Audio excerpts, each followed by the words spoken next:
in West Point, I don't think we had real problems because we lived right there on the corner of 3rd Street, and the Courtneys lived right on Main Street, and we were all just good neighbors. And I knew what was going on around me, but we weren't involved in it like some people. One of my best friends was this black guy that drove the garbage truck. His name was Carol Gresham. And when he used to come by, and I'd run out there to meet the garbage truck, and they'd pick the thing up, dump it in the truck. And I always told my mother I wanted to drive a garbage truck when I grew up. But I really liked this guy. I mean, some of the black guys in town were my best friends. And I don't think there was any tenseness about it. When you grew up in that system, and I think you'd have to grow up in it to realize what it was like. I don't think if you didn't grow up at that time, I don't think you can put yourself back like it was. But it was just an accepted thing that the blacks had a school and we had a school. And although we played with them, played during the day and so forth, and it was no problem at all. But you didn't think of going to school at the same place at all. But I don't remember the tenseness whatsoever. But we used to only could go to Louis to see things like Lassie Come Home or Shirley Temple or somebody like that. And our biggest memories was that we had to sit upstairs because it was segregated during those days, and we didn't have any outdoor, indoor toilets or plumbing, so we had to. If you had to go somewhere, you had to run fast. Yeah. I had a classmate named Virginia Thornton, and he was always a civil rights minded. So we found out we were not getting typing, and we didn't get advanced math like we were at the West Point High School where Mr. Humphrey was principal. So he took himself over there and said he wanted to have Latin and Algebra 1, algebra geometry, and he wanted typing. And so through his perseverance and others, we were able to receive those, curriculum subjects. Well, when that happened, I think that was in the 50s. I was in college. Now, what I do remember, they closed the Beverly Allen as a high school portion, and so they sent out a bus from the county seat at King William for the kids who were not going to school at Beverly Allen to go to King William. But no one got on that bus but one person, and so the bus just took one person to the high school, and we just stayed home.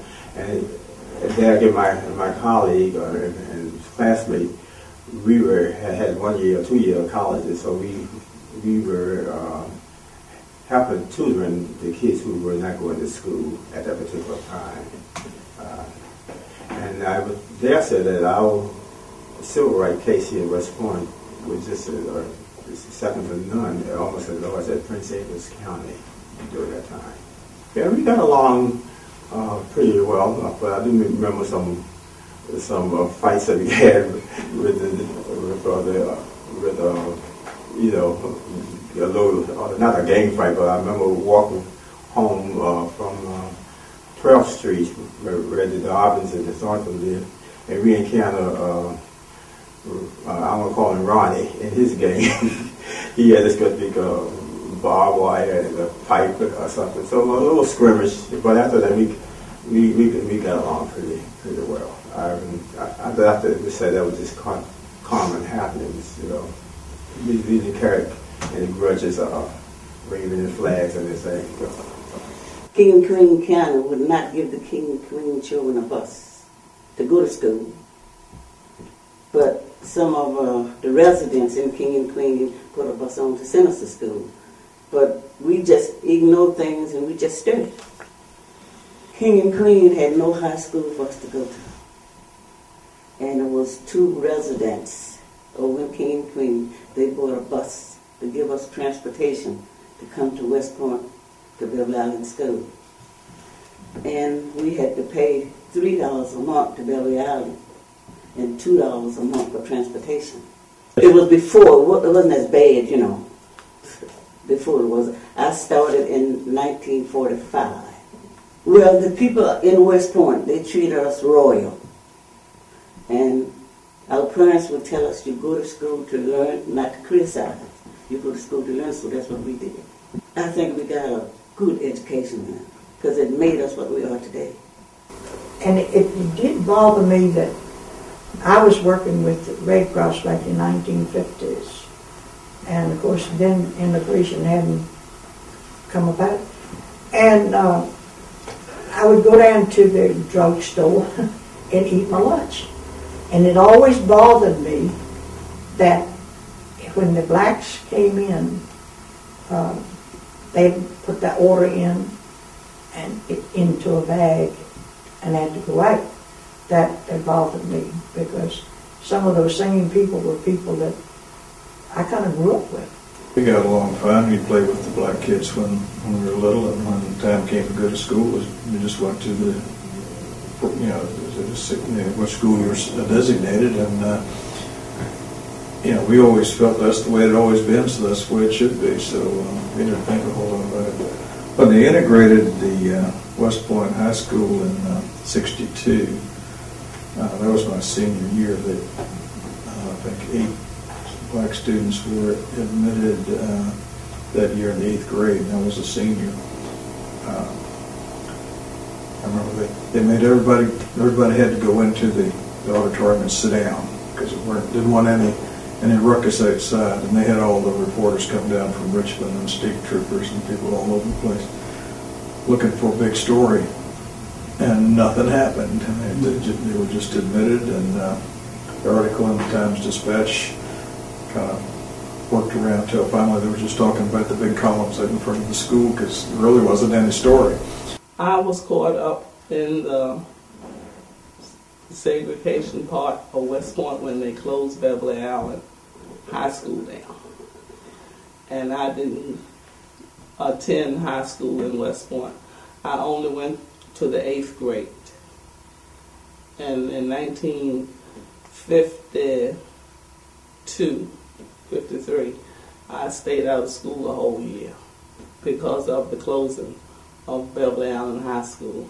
I tried to enroll in the previously all-white school on 12th Street, but the 29 of us that was left at the school went to the school, and the principal then was Mr. Humphreys.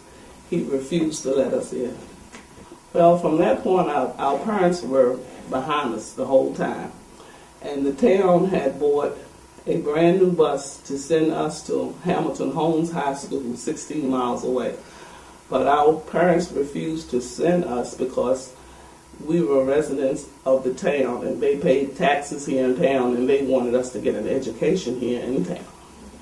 When the town refused to have a school for us, we received our education through a teacher that was living here in West Point by the name of Dolores Tuppence, and she became the first physical education teacher in Middlesex County at the St. Clair Walker High School. And she asked the authorities over there if we could come over, if she could bring some students who were out of school to that school district, and we enrolled in school over there at St. Clair Walker. And that's where I got my education from. And then it was a compulsory school law back then that children under 15 had to be in school. And I was one of the ones that was underage.